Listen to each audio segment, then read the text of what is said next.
Can you handle that? Okay, so you're saying I can pass one question? But you gotta yell voter fraud to do it. Oh, I have to say voter fraud? But voter fraud's not real. Girl, come on now. This determines whether or not voters like you or don't, okay? Okay, no pressure. You ready? No. Yes. Okay, no, screw it, we're going. Okay.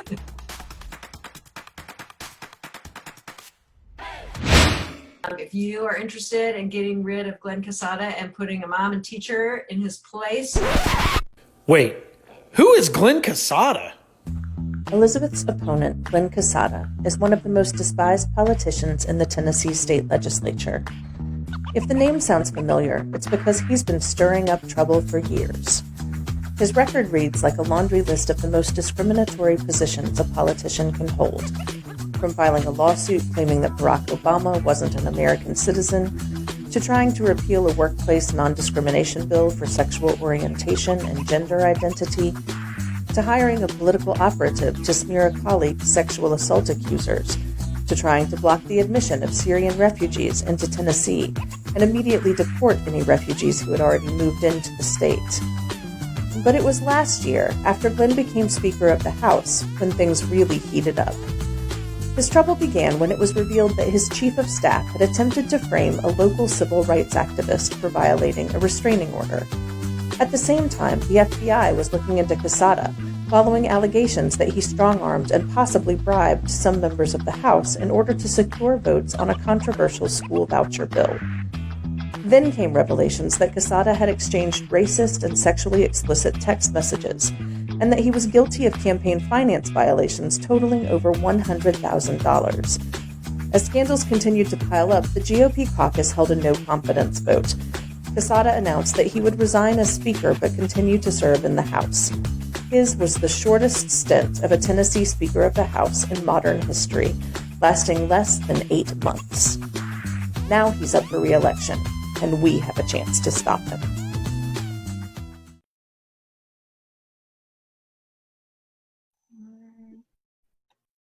Okay, cool. All right, so we're live. So, your last name is Madeira. Is that how you pronounce it? Yes, Madeira. Yep. Okay, cool. It's the same as the wine they toasted the signing of the Declaration of Independence to. You learn something new every day. Yeah. Okay, awesome. So our guest today is Elizabeth Madeira, running for Tennessee State House District 63, correct? Is that right? Yes, 63, yep. And that, for those of you in East Tennessee, that's the Franklin, Brentwood, Middle Tennessee area, right? And I think on your website, there's actually a really nice map of that district to show people where you're located. Okay, so without further ado, I'll start. Could you please talk about the Pete Buttigieg campaign and how it inspired you to lead the Tennessee grassroots effort to try and get him elected? And then what specifically about his platform motivated you to take on such a role? Yeah, so the interesting thing is I had done a lot of volunteering for local races in 2018. And I think like a lot of people in 2019, I was really wanting to start following the presidential race like a year before I usually followed it before, because I wanted something hopeful like in national politics. And what I really was drawn to was that he wasn't afraid to talk about systemic changes. Like he definitely, and I thought as a millennial, he was really forward thinking. And like him, I'm an older millennial too. And I love that he was saying, talking about a new generation, like a new era of politics, something that, we make sure we're focused on things like gerrymandering. And I mean, he even touched on things like the popular vote, which I know not everybody is going to agree about, but I thought that it was courageous that he was willing to bring it up and talk about it. So that was kind of the first thing. And then after that, I found out that he was an Episcopal, and I really loved how he talked about his faith. I've been an Episcopal for 13 years now, been really involved in my Episcopal church. And I feel like a lot of times the Republican Party tends to think that they have a right on religion and they get to co-opt it, which is not true. So I thought it was great that he talked a lot about his faith, and several other candidates ended up doing that this year too. And I found that inspiring, especially as a married gay man, where there's a whole lot of churches and denominations that would say can't be a Christian and a married gay man. And he was able to go out there and be courageous and say, this is who I am and this is my faith. And so I was inspired by that. And to be honest, I started by just having a Facebook group originally for my friends who liked Pete and just wanted to share articles. And then within a month, it grew to almost, maybe it was a couple months, but it grew to at least 300 people. And people started asking me, what are we going to do? How are we going to start organizing? And I had never done anything like that before, been a grassroots organizer or anything on my own. But I said, well, if people are asking me, obviously people are interested. And we started Zoom meetings. So we were Zooming before Zooming was cool. And we had folks actually in Maryville to folks all the way in Memphis that came to our first meeting, and obviously people in the Nashville area too, and just started organizing at events for visibility purposes, and whether it was county fairs or pride parades, or we did the Tomato Fest here in East Nashville, which sadly has been canceled for this year, but just all kinds of things like that. And it was really neat to get a lot of people involved in really rural parts of the state too, who had never done anything with politics before. And one of them is now applying to be an organizer for Joe Biden in different parts of the country. So I think it's cool that it brought in some new folks who hadn't really paid attention to politics before. Okay, cool. Well, on that, I guess, was there anybody in the faith community in your world that judged you or was upset that you were actively supporting and engaged with a campaign for an openly gay presidential candidate? Was that something you ever had to contend with? I'm sure that there were a lot of people that thought that about it, the work, or about me.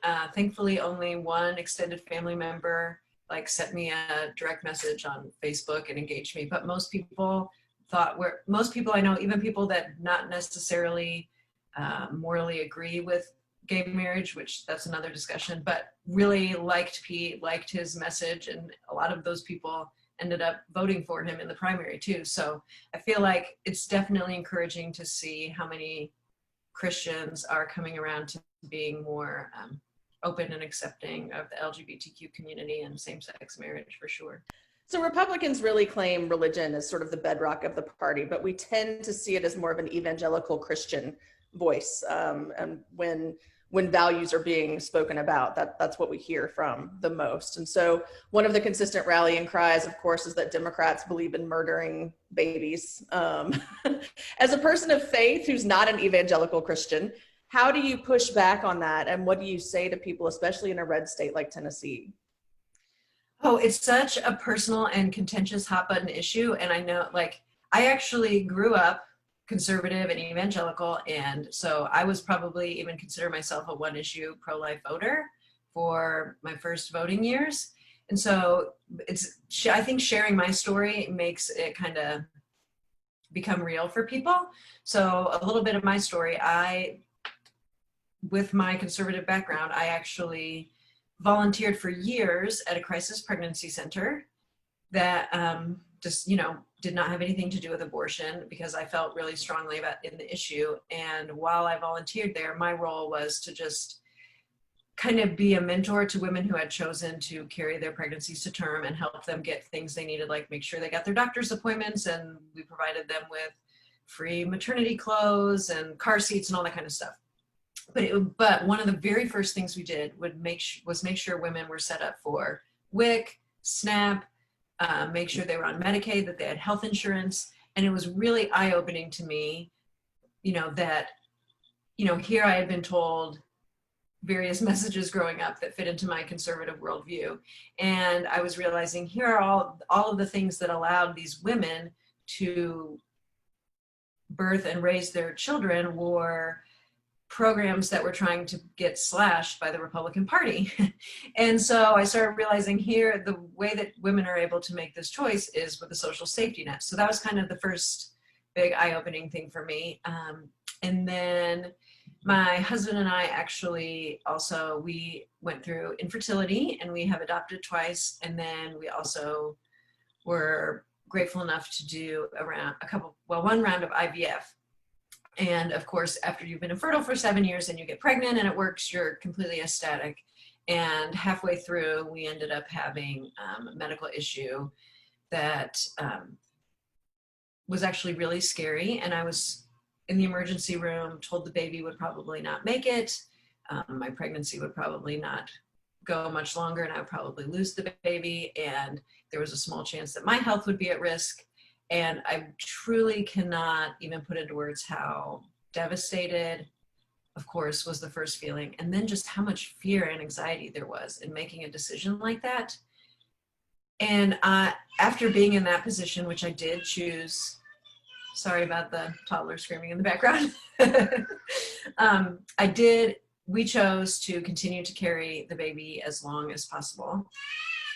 But unfortunately, 10 days later, I did have a stillbirth. And that whole experience really solidified in my mind that we need to allow women and their doctors to make this decision, and it should not be something that's legislated. So I'm really sorry. I don't know what's going on in the hallway. I'm having a very serious conversation. But, you know, so I understand like people that really value, you know, that call themselves pro-life. I understand that perspective. And right now I would consider myself pro-choice, but I really think that we can't allow legislators to call themselves pro-life, make abortion illegal, but then not provide social safety nets and programs that support women and families. Like, our goal needs to be healthy women, healthy families, healthy children, and cutting these essential services and then making abortion illegal is not a part of, that's not a recipe for healthy women and healthy families. So anyway, but I think that, I think that being pro-life means that we are, what really pro-life should mean is caring for people's lives all the way across. And it's not, shouldn't just be like pro-birth, having a baby born. You have to care for children throughout their life. That's actually that's a policy. We need policies that are supporting life for living children and supporting them.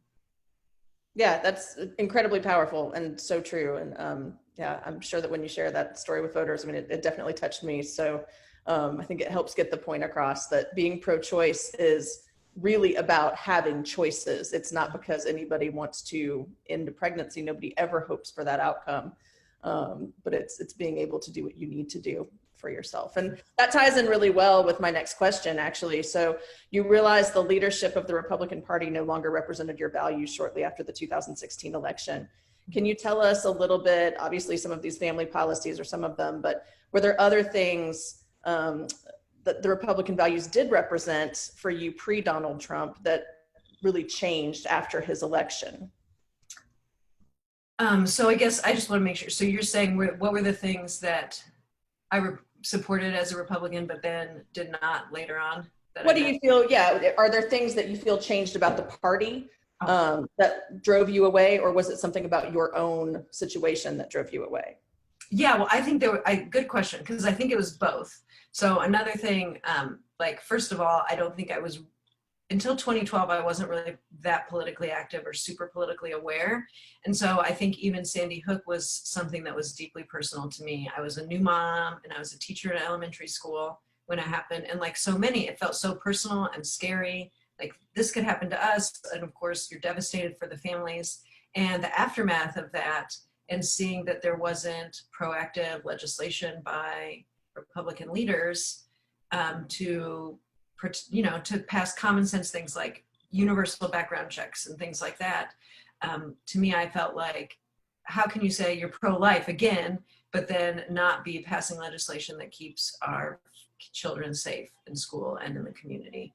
So I think that was the beginning of the beginning of my political shifting. So there was a lot of things along the way, but I definitely understand like what we traditionally think of as a conservative value of like balanced budgets. But I don't even think the Republican Party is doing a good job of that anyway, with the recent tax cuts to, for the wealthiest. That's not responsible spending, in my opinion, either.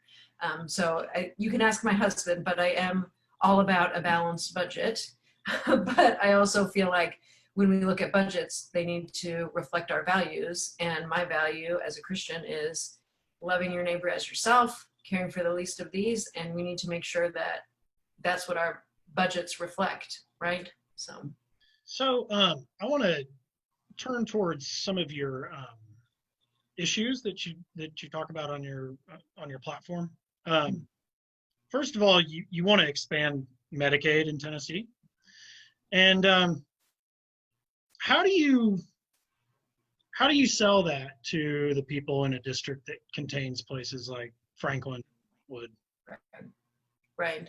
Well, I think what's interesting, and if we look at general polling across the country and even in more Republican areas, is that people really are overall in favor of expanding Medicaid, especially because it's federal funds that we've already spent, right? Like we've already paid those tax dollars and we're just not getting the benefits of them as Tennesseans. It's going elsewhere. So I think that's a really important point for people. But I feel like even those who maybe have employer-based health care, like we can all see that the system isn't really working. And we all know people who've fallen in the crack, who don't have employer-based health care, and they're trying to get health insurance on the marketplace, but they make too much money to get fully subsidized or get Medicaid, but they can't, like who can afford $1,500 a month of premiums or whatever. So I think we all can see how much we need something in there like Medicaid expansion to kind of bridge that gap for people, because no one is trying to, rig the system and get free health insurance without paying anything, but we all deserve affordable health insurance and accessible health insurance. And so I think that's the way we talk about it, because even if people here are, maybe don't have to worry about their own personal health insurance, we all know people that are struggling with their bills and their copays and the high deductibles and all those things. And I think especially now that we only, we're one of only 11 states now. I mean, and we can look at other Republican governors who passed it and talk really highly about the passage in their states and not wanting to undo it. And I think that that's an important thing for us to remind people of too. You mentioned that you were a teacher. The recent U.S. News and World Report rankings of the top public high schools in Tennessee showed that 7 of the top 10 were actually in Middle Tennessee, in the Hendersonville, Nashville, and Franklin areas. What do you think those schools are doing differently, and how do we spread those best practices to all of Tennessee? Does it simply come down to funding, or is there something else at play? Well, I think that's my first answer, is funding. I mean, I think the way that we fund our public schools, there could probably be some tweaking to that system so that it's more equitable across the state. I think, my kids go to a great school, but I think part of the reason that they're able to do so much is the PTO can raise tens of thousands of dollars and other PTOs aren't able to do that. And so I think there needs to be maybe some revisiting of how that works to make things more equitable. I also feel like in general, we just need more teachers in the state house and more teachers' voices being heard when we pass legislation, because, for people who are in positions of leadership and they're making laws and making policies and deciding what testing should happen, there needs to be more teacher voices in that to say, hey, this is what our struggles are. These are what we need help with. I mean, it seems pretty silly that we have a system where people disconnected from the education world are deciding what teachers need to do. So I think that's a huge part of it. Switching gears a little bit, Glenn Casada and his former chief of staff, Cade Cothran, actively engaged in racist and sexist communications within the Tennessee House of Representatives. There were text messages between the two that were discovered with some pretty nasty things that they said. As the mother of 2 children of color, did this revelation about Glenn Casada help influence your decision to run? And have you reached out to the Tennessee Black Caucus for input and recommendations on how to help transform the climate of racism that seems to exist in the House? Oh man, that's such a good question. So yes, it absolutely influenced my decision to run, because I feel like there are certainly Republicans with whom I disagree on policy with. My solutions as a Democrat might be different from some Republican legislators on how to fix issues that are going on. But when you have moral failings like that, I think that's a huge difference. That makes it more, that feels more personal, that feels more, I don't know, it just feels more terrible, I guess. And no, I have not reached out to the Black Caucus, but I really need to. And now that the primary is done, and I know some folks in the state house have had have had their own primaries and all that kind of stuff, now I think is probably a good time for me to reach out to them. Because yeah, I definitely know that there is, especially the issue with the fried chicken comment this year too. I mean, there's definitely, it is not an isolated incident. There's definitely a problem in the state house with racism. And I think the fact that there's so many things that have been able to let fester for a while, and we definitely need to be listening to Black voices to hear how we move past that. How do we can't just, you know, stop saying racist things and everything's okay. We actually need to talk about it and address it and listen to the people of color for the solutions, because I think the term race, things like racial reconciliation are said a lot, but, and that sounds really wonderful, but that doesn't mean you just like sit around and hug and sing Kumbaya. You actually have to look at what are the problems and how do we fix them to come to a solution together. And that's where real reconciliation comes. Just like in our families, right? We don't just, it's not healthy to have a fight and then just not talk about it anymore and act like everything's okay. We have to have hard conversations. That's how we grow, and that's how we get to solutions together. All right, awesome. So one thing I wanted to ask you about is Run for Something, an organization that I love to donate to every month. I think what they're doing is like insanely important. I heard an interview with Amanda Littman on Pod Save America, one episode last year, I think, and I was instantly like, I'm donating to that organization. And so I guess my question is, can you tell us a little bit about your relationship with them and what it's been like? Did they just endorse you, or are they mentoring you and actively helping you with your campaign? Can you talk a little bit about that? Yeah, so actually one of the cool things is after Mayor Pete dropped out of the race, there were several folks who had been volunteers and organizers for him across the state that kind of started these little groups. And there was a book club that started, and the book club was reading Run for Something. And so I was considering running for State House at that time. So I got the audio book and I listened to it on 2 times the normal speed because I was like, I have to decide, am I really running? And they actually had the book club, and she came on the book club, like on the Zoom call. So I heard the book, and then we did the book club meeting with her, and it was so cool because here she was talking about the importance of running. And by that point I had decided I was. So at the end of the call, I got to say, and guess what? I'm running for something. So that was kind of cool. And she was like, oh my gosh, you definitely have to apply for an endorsement. So that book, first of all, everybody should read it if you've ever considered doing something political, because it's great and super helpful. But then, yeah, so after that, I decided after I got my campaign off the ground, we applied, and the process is really streamlined because it's it's so volunteer led. There's so many volunteers across the country that help out. And so after the endorsement, they definitely have someone reach out. They pair you with a mentor who was a previous candidate that hopefully won.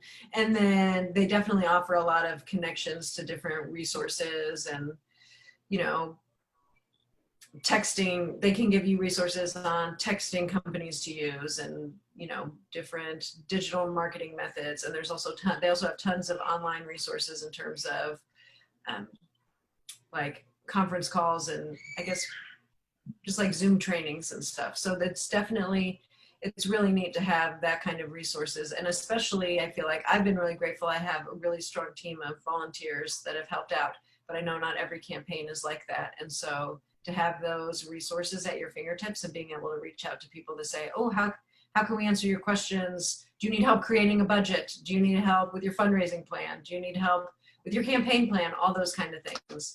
And so it's definitely an awesome organization and money well spent. So. All right, I think this is the last question before the lightning round. You've discussed that one of your goals is reforming police practices. Some of the things that you've mentioned have been banning chokeholds, ending no-knock warrants. Do you think the average voter in District 63 is open to those kinds of reforms? And how do you sell it to voters without coming across as anti-law enforcement? Oh, such a good question. Well, I do not know. We are not spending a lot of money on polling or anything. So I don't know, you know, how this sits with everybody, but I also feel like when you're running for office, you have to be genuine about where you stand on issues, and you have to stand up for the things that you believe in. And I feel like in Franklin, we actually have done a lot of the things, like they already have body cams and stuff like that. And from what I understand, good training system, but there's always room for improvement when we're talking about equality for everybody. And so I think that even there may be some voters in the district that do not support these issues and the stuff that's in, gosh, is it called 8 Can't Wait? 8 Can't Wait, yeah. Yes, okay, I was like getting it confused with a different program that had 8 in the title. But yes, the 8 Can't Wait. But I feel like I have to be honest about where I stand on things, and I hope that the voters in this district, even if they might not disagree, will know that I've come to this opinion in good, like, with genuineness of heart and in good faith. And I definitely think that you can be very supportive of law enforcement and also say we need to make sure that the justice system is equal. Like, those things can work together. And I think one of our big problems in politics right now is that there's so many people that think, oh, if you're pro this, you have to be anti this, or if you're anti this, you have to be pro this. And I really feel like there's so much room that we need to have open communication, compromises, and just like we need to be having discussions about these really important issues and not just be slinging fear-mongering talking points at people that might disagree with us. Instead, I mean, we can actually I think a lot of us have the same values on both sides of the aisle. And so how do we come up with solutions that work for people? And we can absolutely support law enforcement and make sure they have the resources they need and make sure that our justice system is treating people equally, no matter their race or their income or their gender or anything like that. Okay, well. That was the easy part. Oh, no. You did a really good job of answering all the easy questions. Oh, man. But now it's time for something we affectionately call the lightning round with Lisa. But I know this involves questions about ice cream. No, You never no know. ice cream. You never know what she's going to deliver. So good luck and have fun. Okay, you ready? Okay, so if it's called the lightning round, am I supposed to answer really fast? Are there like rules Yep. to this? Yeah, girl, hush. Let me explain it to you. Sorry. That's okay. I'm going to ask you a bunch of questions. You got to answer in the parameters of what I give you. So you have to choose one or the other. Because you're running for office, you get to say voter fraud one time, and we'll pass on a question if you're just flipped out by it. Can you handle that? Okay, so you're saying I can pass one question? But you got to yell voter fraud to do it. Oh, I have to say voter fraud? But voter fraud's not real. Girl, come on now. You ready? Okay, I don't know. No, you're not ready. I can tell you that right now. You're not ready. Okay, here we go. This has brought down previous elections. People have lost because they've answered these questions wrong. So there's a little bit of pressure on this. This determines whether or not voters like you or don't, okay? Okay, no pressure. All right. You ready? No. Yes. Okay. Oh, screw it. We're going. Okay. Boogie Nights or Boogie Wonderland? Neither. I don't know what those are. Girl, you got it. Okay, you're... Jesus Christ. You're full in voter fraud on the very first question? You're screwed. Okay, say Okay, it. here we go. I'm going to keep rolling. High heels or no heels? No heels. Okay. Public education or charter schools? Public education. Black Lives Matter or the Thin Blue Line? Black Lives Matter. There you go. Favorite flavor of Gatorade? The clear kind. Man, you're like the second person to say that. Okay. Ronald Reagan or Michael Dukakis? Ronald Reagan. Oh, no! Spoken like a true previous Republican. Okay. Costa Rica or Puerto Rico? Puerto Rico. Okay. Mountains or beach? Beach. Angela Davis or Oprah? Angela Davis. Barcelona or Madrid? Barcelona. Picasso or Goya? Goya. Oh, wow, that shocks me, but I'm cool with that. Sunday mornings or Saturday nights? Saturday nights. Oh, I like that about you now, girl. You get the points. You moving back up. Out to a movie or out dancing? Dancing. Okay. Patti LaBelle or Aretha Franklin? Aretha Franklin. Girls' sports or beauty contest? Girls' sports. Atta girl. The fair or the circus? The fair. All right. What's more important, an upset child or a concerned parent? An upset child. Absolutely. Gin or vodka martini? Vodka. I'm not even going to ask you if you want it dirty or not. Okay. What's more important, the right to own a gun or the right to an abortion? The right to an abortion. Atta girl, you survived. If I had to say one thing, I would say please check out my website and find my campaign on socials. You can find everything as Elizabeth Fortn, Fortn, like Elizabeth Fort, Tennessee, because my last name is too hard to spell for, it's very easily confused, a lot of vowels.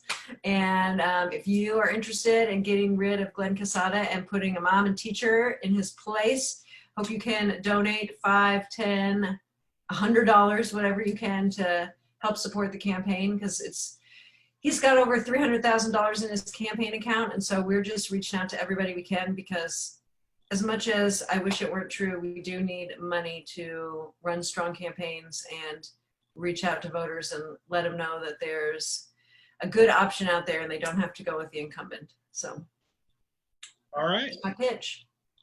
Well, thank you very much. Elizabeth Madeira, running for Tennessee State House District 63 in Middle Tennessee. Good luck to you. I think I speak for my whole group in saying we hope Glenn Casada goes away and never comes back. I'm Absolutely. going to trademark the Ted Cruz of Tennessee. That's right. We hope he's gone, and we hope it's because you take his seat. Yeah, exactly. Well, thank you guys so much for the support, and I hope you guys have a great evening. Thank you. you, Elizabeth. Yeah. Thanks. Yeah. Have a good night. Bye. See you guys.